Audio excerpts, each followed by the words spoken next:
যারা বলে, অনেকে অভিযোগ করে,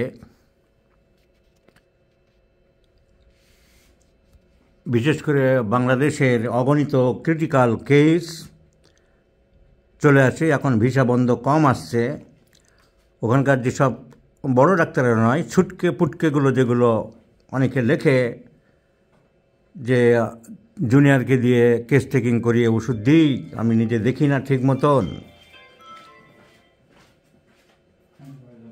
সেই সমস্ত little learning is a dangerous thing, অল্প বিদ্যা ভয়ঙ্করী, যে মালগুলো যে পাবনায় একটা, ঢাকায় কি হোসেন একটা এসব গজিয়েছে, যারা আমার থেকে পড়ে শিখে এখন নিজেদের বিরাট পণ্ডিত ভাবছে, এই ধরনের অপপ্রচার করে, তাদের উদ্দেশ্যে প্রথমে বলি, এই কেসটি প্রথমে আমাদের জুনিয়র ডাক্তার লিখেছিল pain in the upper abdomen, pain in the right side of upper abdomen.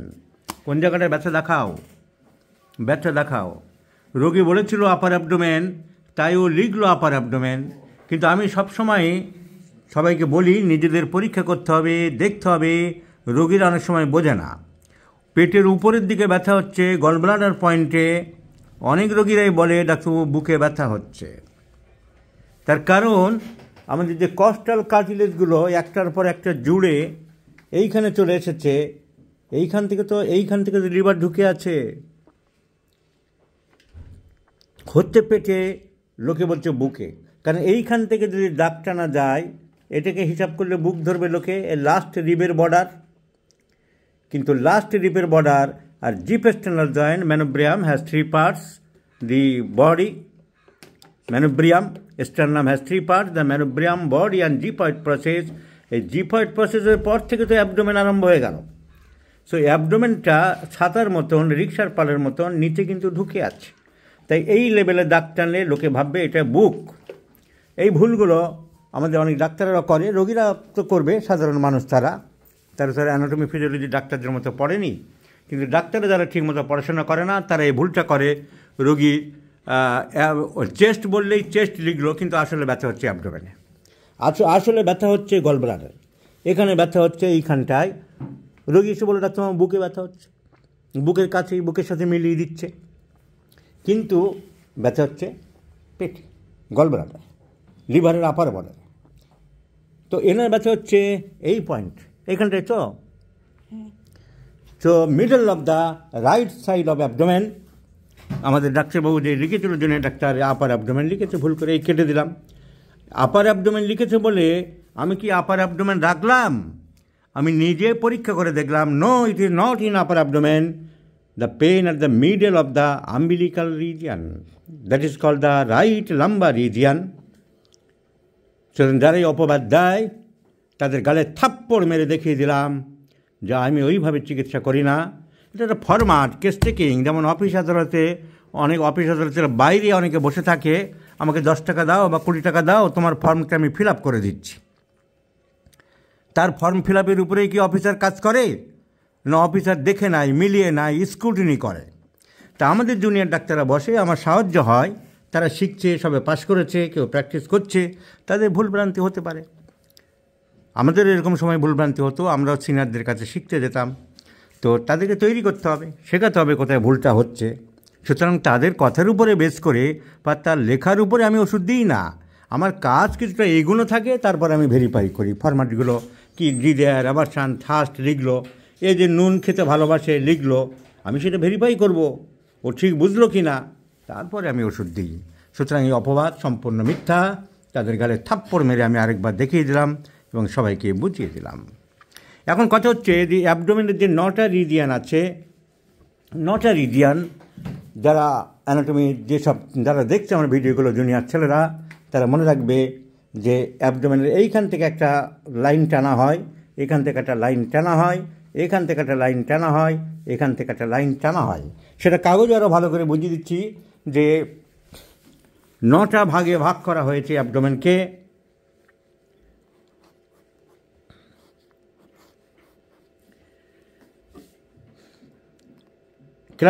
ক্লাভিকেল যে হাড়টা আছে, সেই ক্লাভিকেলের হাড়ের মাঝখান থেকে যদি একটা লাইন টানি, ক্লাভিকেল হাড়ের মাঝখান থেকে যদি একটা লাইন টানি, ভার্টিক্যাল লাইন, উপর থেকে নিচে লাইন টানলে তাকে বলা হয় ভার্টিক্যাল লাইন। তাহলে ডান দিকের ক্লাভিকেলের নিচের থেকে একটা লাইন টানলাম, বাঁ দিকের ক্লাভিকেলের মাঝখান থেকে একটা লাইন টানলাম। আমাদের করার সময় আমি এটা আমার বাম দিক, কিন্তু আমি ডান দিক বলছি কেন? আমি বারবারই বলেছি, এখনও যারা জানে না তারা শিখে নাও, আমাদের যা কিছু ছবি সব আমার দিকে একটা রোগী মুখ করে বসে আছে, ইনি মুখ করে বসে আছেন। Anatomical position, the patient is standing or sitting in front of me, তাহলে তার দিকটা আমার দিকে নয়। তাহলে আমার দিকে মুখ করে যদি বসে থাকে তার ডান দিকেটা। সো এই একটা ভার্টিক্যাল লাইন উপর থেকে নিচে টানলে তাকে বলা হয় ভার্টিক্যাল প্লেন, ভার্টিক্যাল লাইন। আর যখন আড়াআড়ি টানবো তখন তাকে বলবো আমরা হরাইজন্টাল বা ট্রান্সভার্স। সো ভার্টিক্যাল, তাহলে এই একটা ভার্টিক্যাল লাইন, দুটো টানলাম। এবারে 9টা ভাগ করতে গেলে আমাকে মাঝখানে দুটো লাইন টানতে হবে, একটা লাম্বার 1 আর লাম্বার 1 ভার্টিব্রাল লেভেলে একটা লাইন টানবো। ঠিক লাম্বার 1 ভার্টিব্রা যেখানে আছে সেইখান থেকে একটা লাইন টানা হয়। লাম্বার 1 ভার্টিব্রা যেখানে থোরাসিক ভার্টিব্রা রিব যেখানে পিছনে গিয়ে লাগছে শেষ হচ্ছে, তারপরে লাম্বার 1 আরম্ভ হচ্ছে, এই লাম্বার 1-এর লেভেলে একটা টানা হয়। ওইখানে স্টোমাক শেষ হয়েছে, ওই জায়গাটায় স্টোমাক শেষ হয়েছে। ইসোফেগাস, স্টোমাক আরম্ভ হলো, স্টোমাকের ওইখানটায় শেষ হয়েছে। স্টোমাকের শেষ পোর্শনের নাম কি? স্টোমাকের উপরের পোর্শনের নাম হচ্ছে, এই যে ইসোফেগাস যেখানে জয়েন করছে তার উপরে কিছুটা পোর্শন আছে, সেখানে খাবার থাকে না, সেখানে গ্যাস থাকে। বেশি খাবার খেয়ে গেলে অনেক সময় ওখানে চাপ পড়ে যাবে, চাপ পড়ে গ্যাস হবে, সেজন্য প্রবলেম আরম্ভ হয়। তার উপরে আছে ডায়াফ্রামের উপরে হার্টের চাপ পড়ে। তাহলে এই জায়গাটাকে বলা হয় ফান্ডাস। স্টোমাকের তারপরের অংশটাকে বলা হয়, তাহলে এই অংশটাকে বলা হয় ফান্ডাস, যেখানে ইসোফেগাস জয়েন করছে কার্ডিয়াক, একে বলা হয় কার্ডিয়াক এন্ড, মানে হার্টের কাছাকাছি বলে তার নাম হচ্ছে কার্ডিয়াক এন্ড। এই লেভেলের উপরের জায়গাটার নাম হচ্ছে ফান্ডাস। এখানে নর্মালি কোনো খাবার যায় না, এখানে গ্যাস থাকে। যখন একটা লোক খুব ভুরি ভোজন করে, বিয়ে বাড়িতে পেয়েছে রসগোল্লা 50টা খেলো, মাংস পেয়েছে আরে খগেনকে আর 2 পিস দে, তা সহ্য করতে পারলো না, লোভ সামলাতে পারলো না, খেলো, তখন কি হয়, এদিকে ভর্তি হয়ে গেছে, তখন এখানে কি চাপ দেবে উপরে, সেই সময় ছাড়া ওখানে খাবার যাবে না। এই ফান্ডাসের পরে যে মেন পোর্শনটা তার নাম হচ্ছে বডি অফ দ্য স্টোমাক, মানে মেন পার্ট। এর আবার ভাগ আছে, এর নিচের দিকে ভাগ হয়ে গেছে, এবার নিচের দিকে শুরু হয়ে গেছে, এর নাম হচ্ছে পাইলোরিক পার্ট। যখন প্রথমে আরম্ভ হচ্ছে পাইলোরিক অ্যান্ট্রাম, তারপর আরও শুরু হচ্ছে তার নাম পাইলোরিক ক্যানেল। আর যখন একেবারে শেষ হচ্ছে, শেষ তো হয় না, বন্ধ হয় না, ওখান থেকে আরম্ভ হচ্ছে ডিওডেনাম। একদম লাস্ট পোর্শন ধরা হয়েছে, যেখান থেকে ডিওডেনাম আরম্ভ হচ্ছে, ওই জাংশনটাকে, ওই পয়েন্টের নাম হচ্ছে স্টোমাকের পাইলোরাস। তা এই যে লাইন টেনেছি আমরা, এখানে ঠিক স্টোমাকের পাইলোরাস থাকে, স্টোমাকের পাইলোরাস পড়ে, এই জন্য একে বলা হয় ট্রান্সপাইলোরিক প্লেন। কি বলা হয়? ট্রান্স মিন্স ট্রান্সভার্স, আড়াআড়ি। কোন লেভেল আছে? At the level of pylorus of stomach, at the level of stomach. সেই জন্য আমরা যখন ছেলেদেরকে ওরালে জিজ্ঞাসা করতাম অ্যানাটমি, প্রশ্ন থাকে একটা, what are the structures cut through the transpyloric plane? এই ট্রান্সপাইলোরিক প্লেনে কোন কোন জিনিস পড়ে? সঠিক উত্তর না দিলে আমার কাছে নম্বর পেত না। আমি এককালে অ্যানাটমি খুব পড়িয়েছিলাম, বলতে হবে inferior border of the liver, ওখানে লিভারের ইনফিরিয়ার বর্ডার থাকে, আর নামই বলে দিচ্ছে pylorus of the stomach. Portal vein formation by the joining of the splenic vein and the superior mesenteric vein, thoracic duct beginning, kidney, right kidney lower part, left kidney upper part. So beginning of the portal vein, pylorus of the stomach, fundus of the gallbladder এর নিচের পোর্শনটা থাকে। So liver এর inferior border, fundus of the gallbladder, formation of portal vein, pylorus of the stomach, thoracic duct beginning. So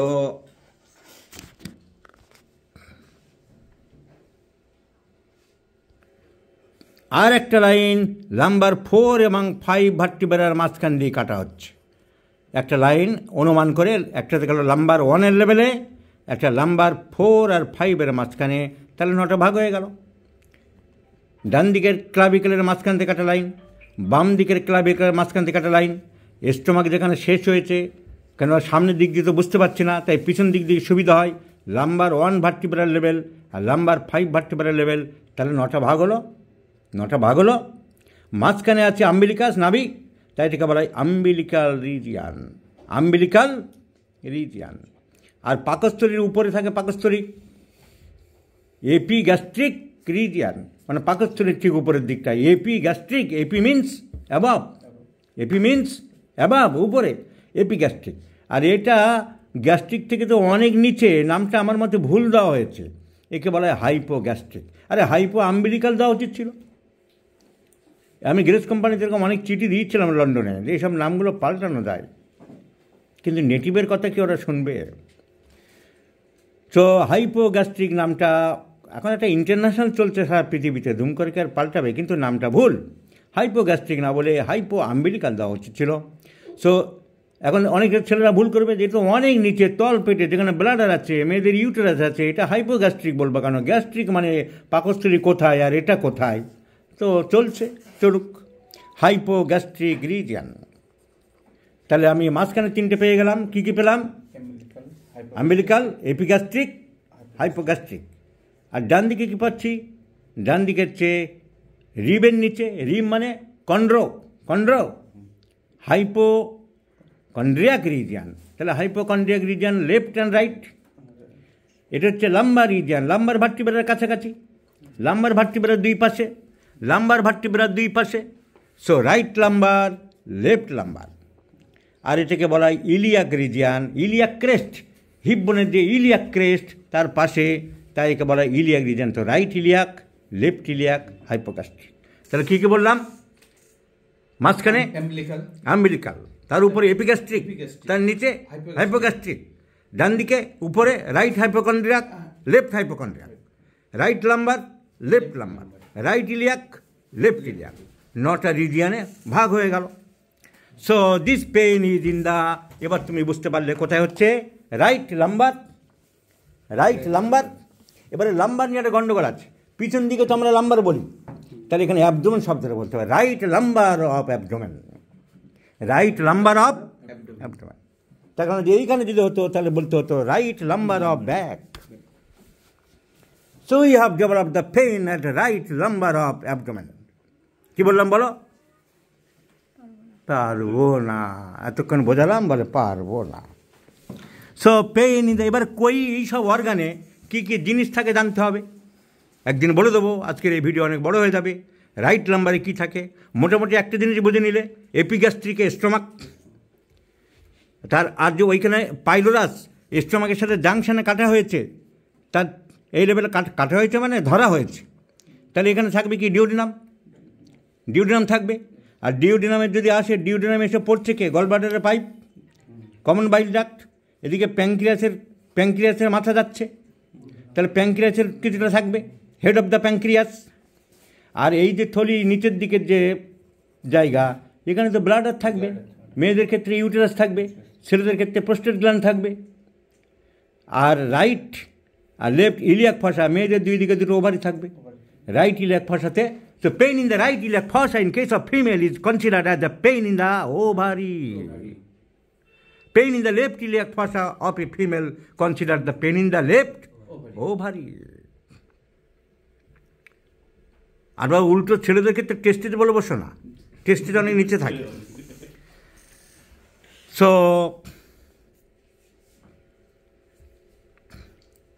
একবার madam অ্যানাটমিতে টেস্টিসের layer জিজ্ঞেস করছে একটা ছেলেকে, what are the layer of the testis. Testis যখন কাটা হয় বাইরে থেকে কী কী লেয়ার যায়? Skin, superficial fascia, deep fascia, dartos muscle, tunica পেদিনিয়া, টিউনিকা ভ্যাজাইনালিস, এরকম বলতে হবে। তো ছেলেটা মনে করতে পারছে না, বলছি ম্যাডাম, বলছি মাথা চুলকে বলছে ওটা হচ্ছে, আচ্ছা টিউনিকা, হ্যাঁ ম্যাডাম বলছি, ওটা হচ্ছে আপনার। ম্যাডামের থেকে রাগ হয়ে গেছে, বলছে ওটা আমার নয়, ওটা তোমার। তো যাই হোক, তার pain in the right lumbar region, pain in the. এবারে লাম্বার রিজিয়ানে 2টো কিডনি দুটো মনে থাকবে, আর কিছু না থাক। So right lumbar kidney, left lumbar left kidney, right lumbar right kidney. Right hypochondriac উপরের দিকে, right hypochondriac liver and gallbladder, left hypochondriac spleen, spleen আর স্টোমাকের কিছুটা, স্টোমাক তো এরকম বেঁকে এসছে, স্টোমাক অ্যান্ড স্প্লিন, মিডলে আছে duodenum, common bile duct, head of the pancreas, এগুলো থাকছে। Right lumbar right kidney, left lumbar left kidney, right iliac fossa ovary, left iliac fossa left ovary, hypogastric, uterus and bladder. So this gentle lady having pain in the right lumbar of abdomen, it represents something wrong in the kidney. Which kidney? Right kidney. এবং রিপোর্টে তাই বলছে কিনা দেখি। তাহলে আমরা disease diagnosis করলাম। তাহলে ডান দিকে বাঁ দিকে ব্যথা হয় তোমার, বাঁ দিকে পেটে ব্যথা হয়, বাঁ দিকে ব্যথা হয় না, ডান দিকে হয়।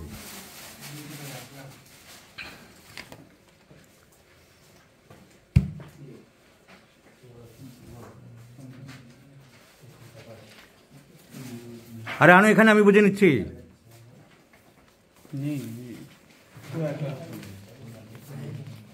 দেখলাম তো রিপোর্টটা। সো রিপোর্টটাই বলছে left sided hydronephrosis and right nephrolithiasis, ডান দিকের পাথর দেখা গেল, রাইট সাইডেড নেফ্রোলিথিয়াসিস। তাহলে কিডনিতে ব্যথা হচ্ছে। তাহলে অ্যানাটমির নলেজ, এই রিপোর্ট যদি আমি নাও পেতাম তাও আমি অ্যানাটমির নলেজ দিয়ে বলবো, হাত দিয়ে পরীক্ষা করলে ওখানে চাপলে ভদ্রবেলা ব্যথা হবে, কিডনি কী করে পরীক্ষা করতে হয় সেটা আমি দেখাবো, রোগী কী করে পরীক্ষা করতে হয়, কী করে লিভার দেখতে হয়, কী করে গলব্লাডার দেখতে হয়, কী করে কিডনি দেখতে হয়, কী করে ওভারি দেখতে হয়, কী করে প্যাঙ্ক্রিয়াস দেখতে হয়, কী করে স্প্লিন দেখতে হয়। একটা ক্লাস আমি জমা দেবো ইউটিউবে ছেলেদের সুবিধার জন্য। আর আমাদের প্র্যাকটিক্যাল আমি যেখানে পড়াচ্ছি যে গ্রুপে, সেখানে তো সবসময় বলছি, শেখাচ্ছি। So pain in the right kidney region. তাহলে কি লাইকোপোডিয়াম দেবো? ডান দিকের কিডনিতে পাথর? No no no no, homeopathy treat the patient, not the disease. এই ভদ্রমেলা মুঠো মুঠো লবণ খায়, কাঁচা নুন খায় অনেক, নুন ছাড়া নাকি ভাত খেতে পারে না। তাহলে কি ন্যাট্রামিউর দেবো? শুধু নুন খাই বলে ন্যাট্রামিউর নয়, শুধু ডান দিকের কিডনিতে পাথর বলে লাইকোপোডিয়াম নয়, আমি টোটাল কেসটা দেখব, মালাটা গাঁথব। মিষ্টি খাও, মিষ্টি খাই, ডান দিকের কিডনি, লাইকোপোডিয়াম ভাবতে পারি। কিন্তু আবার নুনও প্রচুর পরিমাণে খাই, মিষ্টির থেকে নুনের প্রতি দরদ বেশি, মায়ের থেকে মাসির প্রতি ওনার দরদ বেশি। নুন কি রোজ লাগে? নাহলে খেতে পারো না? না হলে খেতে পারি না ডাক্তারবাবু। সো লবণ প্রচুর খাই, মিষ্টি প্রচুর খাই, দুটোই আছে মেডোরিনাম। কিডনিতে পাথর, মেডোরিনাম। পিপাসা বেশি, মেডোরিনাম। রাত্রিবেলা ঘুম ভেঙে জল খাই, মেডোরিনাম। তোমার কে হয়? রাত্রিবেলা উঠে জল খাই? রাত্রিবেলা উঠে আমার বউ জল খায় ডাক্তারবাবু। So desire for cold food, ঠান্ডা খাবার খেতে ভালোবাসে, লবণ খাই, মিষ্টি খাই, রাত্রেবেলা উঠে জল খাই, কিডনিতে পারে। And the medorrhinum medicine is specially affects works on females. ফিমেলের অনেক ক্ষেত্রে কাজ হয়, বিভিন্ন ক্ষেত্রে। If you go through the Allen স্কিনট, লেখা আছে অ্যালেন স্কিনট থার্ড প্যারা, শুধু বলছে থার্ড প্যারায় বলছে, থার্ড প্যারাটা পুরো মেয়েদের জন্যেই বলা। For women and chronic with chronic ovaritis, salpingitis, pelvic cellulitis, fibroid, cyst, and other morbid growths of the uterus and ovaries, with or without psychotic. আমার কিডনি স্টোন এখানে বলেনি, কিন্তু প্যারাটা বলছে যে ওমেনের ক্ষেত্রে বেশি প্রযোজ্য this medicine. So medorrhinum is the choice of medicine my friends. These are for sweet, these are for salt, these are for cold food, profuse thirst which aggravates at night, even in the middle of the night on waking the patient takes glasses of water. So, medullum. And there is bulky uterus, যেটা এক্ষুনি দেখালাম, it acts over the uterus. Bulky uterus মানে কি? ইউটারাসে ফাইব্রয়েডের আগের stage, uterus ফুলছে, মোটা হচ্ছে, মোটা হচ্ছে কেন? কিছু জমছে, নদীতে চড়া পড়ে, চড়া পড়লেই তো দ্বীপ বলি না। চড়া যখন অনেক বড় নদীতে সমুদ্রে চড়া পড়ে পড়ে অনেক দিন ধরে ধরে অনেক তারপর জমে গেছে, গাছ হয়ে গেছে, তখন বলি দ্বীপ। তো দ্বীপ হলো ফাইব্রাইট। কিন্তু নদীতে দ্বীপ হওয়ার আগের স্টেজ কি? কিছু কিছু জায়গায় বালি জমে যাচ্ছে, চড়া পড়ছে। কিরে, এটা দ্বীপ বলবো? হ্যাঁ দ্বীপ নাকি, এটা চড়া পড়েছে। তো এটা বাল্কি হয়েছে। এই বাল্কি আগামী দিনে শেপ হবে ফাইব্রয়েড। যখনই বাল্কি হলো তখনই হ্যানিম্যানের কথা মনে আসবে, দ্য পেশেন্ট ইজ সাইকোটিক। তার সাইকোসিস আরম্ভ হচ্ছে, তার গ্রোথ আরম্ভ হচ্ছে। সো এক্ষুনি দেখালাম অ্যালেন্সকি নোটে, for any disease belongs to uterus, ovaries, psychotic. Medullum is a great anti-psychotic remedy. So, let's prescribe Medullum 1 few doses. 50 minutes সময় আছে। Medullum 1 0/1 2 3 4 5 6 দূরে থাকে দিনাজপুর। once daily morning, সকালে একবার করে Medullum চলল। বলো, যা বললাম কিছুটা বলো তুমি। কিচ্ছু পারবে না? আমি কিচ্ছু পারবো না ডাক্তারবাবু, আপনি ভিডিও কেটে দিন আমার।